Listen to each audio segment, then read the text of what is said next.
Quando na minha comunidade, por exemplo, que provavelmente tem mais de 1.000 habitantes, a gente não tem sequer um ponto de ônibus, a gente não tem uma creche próxima da comunidade, a gente não tem sinal de celular. Para a gente começar essa história, a gente está aqui no Brasil e a gente vai aqui para o estado da Bahia. E aqui a gente tem a capital, Salvador, e no litoral norte aqui da Bahia a gente tem o município de Mata de São João. E Embaçaí está exatamente aqui, ao norte de Salvador.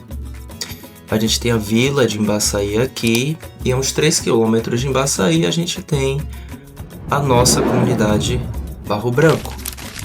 E é aqui que a nossa história começa.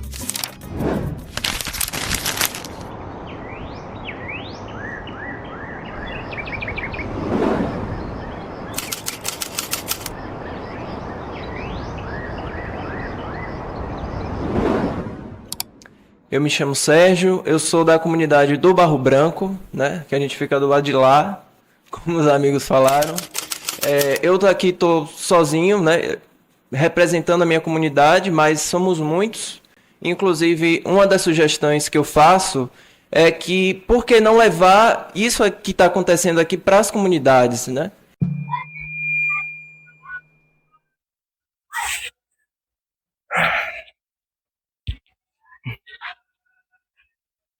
Eu me chamo Sérgio, eu atualmente moro no Barro Branco, que é uma comunidade do litoral norte da Bahia.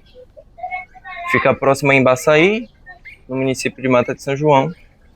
E eu sou comerciante aqui, eu tenho um comércio chamado Lojão das Variedades, que antes era Bazar do Sítio, juntamente com o Val. E também sou formado em Arquitetura e Urbanismo pela Universidade Federal da Bahia, do qual o meu TCC foi uma tentativa de contar uma história do Barro Branco.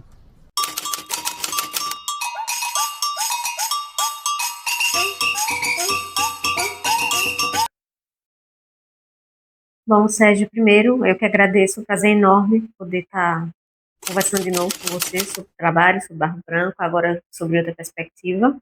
Quando teve a pandemia, eu continuei a faculdade online, me ajudou muito a permanecer.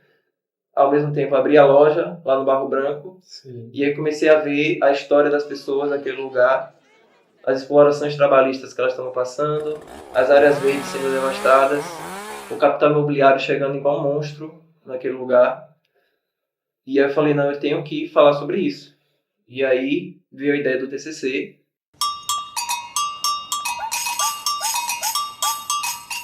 Falando especificamente do seu TCC, né, que gerou esses documentários e que agora vai gerar uma websérie, foi interessante que eu conheci Sérgio em 2022, a gente já tinha voltado para a sala de aula de modo presencial, após a pandemia, e eu acho que os alunos estavam ainda mais inquietos do que a média, do que o normal, claro, afetados como nós, com todas as consequências da pandemia, 1 ano, 2 anos de lockdown.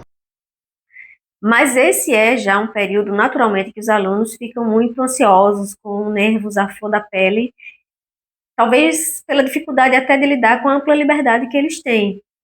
Sendo que o caminho mais convencional em arquitetura e urbanismo, nas escolas de modo geral, e a FAUFBA não é exceção, essa regra, é o aluno escolher um terreno e desenvolver um projeto arquitetônico, ou urbanístico ou paisagístico, pode ser uma praça, pode ser uma escola, um conjunto habitacional, enfim, um equipamento cultural, claro, com um nível de profundidade, de complexidade compatível com o trabalho final de graduação, que é individual. Esse é o caminho mais normal nas escolas de arquitetura. Mas há também alunos que optam por outro caminho e decidem fazer um trabalho mais conceitual, investigativo, uma monografia. Alguns, porque já pensam em criar o caminho da pós-graduação. Esses trabalhos ainda não são a maioria, mas eles são cada vez mais frequentes. Em algumas escolas, como a USP, como a UFPL, já são mais comuns. Aqui na faculdade, quando eu cheguei, ainda tinha uma tradição muito forte de trabalhos projetuais.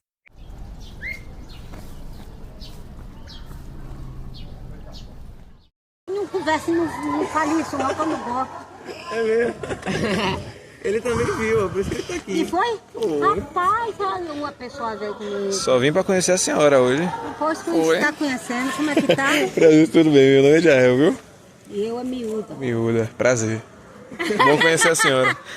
Uma comunidade tradicional do litoral norte da Bahia, que sempre sobreviveu através de formas tradicionais de sobrevivência, como a pesca, como a agricultura, como o artesanato de palha. E é uma história que ela não está escrita em lugar nenhum. Então foi meio que uma tentativa de fazer um resgate histórico para a gente entender onde é que a gente está atualmente nesse lugar em que o turismo avançou, principalmente a partir da década de 90, e alterou de diversas maneiras a forma de vida e de existência aqui da comunidade. Mas o que me levou a orientar Sérgio foi, acho que de um lado, da parte dele, a convicção que ele tinha. Ele sabia o que ele não queria. Ele não sabia como ia trabalhar com o Bairro Branco. E isso é uma coisa muito comum. Os alunos têm um objeto, têm um tema de desejo, mas não sabem o que fazer e nem por onde começar. Mas ele tinha uma convicção e um afeto muito grande pelo trabalho. A outra coisa é que durante a disciplina, em todas as atividades que a gente desenvolveu, nos debates, nas apresentações, no trabalho final, nas pranchas, enfim, tudo que a gente fez, Sérgio demonstrava uma capacidade de trabalho muito grande, de produção. E eu acho que essa combinação dificilmente dá errado, para não dizer sempre dá certo. A combinação de amor, de afeto, de dedicação e de trabalho dá certo sempre. Quase sempre dá certo, como deu. E aí, como o Barro Branco não tinha história escrita, eu tive que recorrer a pessoas mais antigas. Acabei entrevistando 12 pessoas, que cada entrevista deu o quê? Meia hora, 40 minutos. E aí transcrevi todas as 12 entrevistas para ser a base histórica do meu TCC contando a história do Barro Branco. Que essas entrevistas gravadas só vieram à tona agora, depois da Lei Paulo Gustavo, que eu consegui recurso para fazer o documentário. Sim. Então, as imagens em si ficaram guardadas quase um ano para só agora conseguir publicar isso. E foi assim, eu peguei a câmera, eu achava que era super de boa, né? Eu peguei a câmera, o tripé, o microfone, de lapela, e ia na casa das pessoas, olá, boa tarde, tudo bem? Posso fazer uma entrevista com você? Falar do Barro Branco. E aí as pessoas iam me indicando outras pessoas. Do meu ponto de vista, do lado de cá, o trabalho de Sérgio, ele reúne uma série de coisas e temáticas que são do meu interesse. História, memória, patrimônio, cartografia, geografia. Sempre foram as minhas matérias favoritas na escola. História, geografia e português, né? A escrita. E eu sabia que um trabalho como esse, naturalmente, claro, hoje ele pode se desdobrar em forma de documentário, de série, pode instrumentalizar discussões públicas, audiências públicas. Ele é um trabalho que pode ganhar vários suportes de informação. Mas naquele momento, como TCC, com certeza, eu já vislumbrava uma produção escrita. E que se tornou ainda muito mais enriquecida pela produção cartográfica e documental. Eu senti falta também de um mapeamento das próprias comunidades mesmo do território, sabe? De estar mostrando assim, Barro Branco, Vila Embaçaí, Aruá, sei lá, Sauípe, tudo isso discriminado assim, e a gente tentar entender melhor, né? Porque cada um aqui é de um território, a gente consegue se localizar melhor nesse sentido. E Sérgio, eu acho que chegou com duas angústias. Primeiro, que uma é típica de quem está fazendo o TCC. O que é que eu vou fazer? Se eu vou conseguir? Se vai dar certo? Qual o caminho, né? Por onde eu começo? E a outra angústia, eu acho que foi muito mais pelo desafio de não querer fazer um projeto de arquitetura. E vendo tudo isso aqui que vocês mostraram, eu também dei uma lida lá no material que está no site, tudo mais. E eu entendi que realmente são macrozoneamentos, né? São planejamentos macro, né? A longo prazo. Ok. Mas eu não consigo pensar, por exemplo, imaginar um teleférico que ligue o leste ao oeste, quando na minha comunidade, por exemplo, que provavelmente tem mais de 1.000 habitantes, a gente não tem sequer um ponto de ônibus, a gente não tem uma creche próxima da comunidade, a gente não tem sinal de celular, sabe? Então, são coisas muito básicas, assim, né? E puxando o que o amigo também falou aqui, da gente...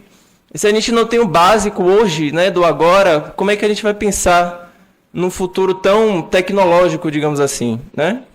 Então, o trabalho de Sérgio vem reunir, na verdade, tradições de dois campos.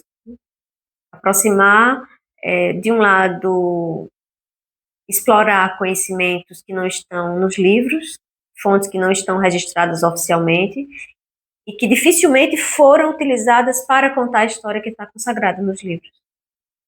E, por outro lado, procedimentos que já são métodos mais clássicos da pesquisa acadêmica, entrevista, questionário, depoimento, mas para contar uma história que nunca tinha sido contada e para estudar um povoado, uma comunidade que acho que até então não tinha sido objeto de um trabalho acadêmico, pelo menos não em arquitetura e urbanismo. Então, eu convivi com o Sérgio durante um ano, né? E nesse processo, sem dúvida nenhuma, uma das coisas mais interessantes foram os depoimentos. E a forma como ele trabalhou os depoimentos a partir dessa confrontação e dessa articulação com as outras fontes. A própria cartografia que ele fez foi muito interessante. Isso tudo, pronto, lembra assim, a minha trajetória, os meus avós.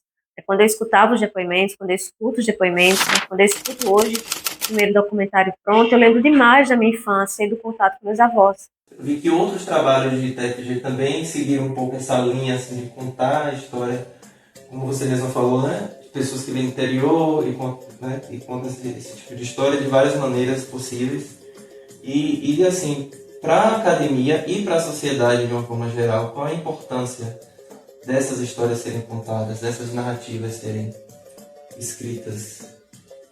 Eu acho que a história como essa ela pode aportar várias contribuições. Para a comunidade, que é o objeto-alvo do trabalho, para a sociedade, de modo mais global, para a academia e para quem conta essa história. Sem dúvida. Todo mundo sai transformado depois de um trabalho de uma história.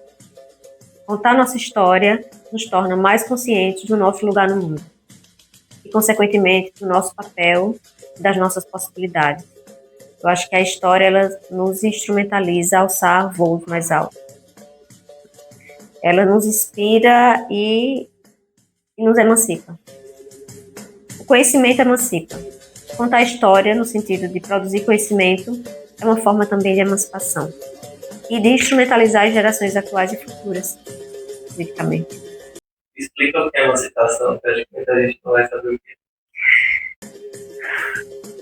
É você não se deixar, não se submeter às ordens vigentes, por mais violência que elas possam provocar. É escapar da violência. Todo tipo de violência.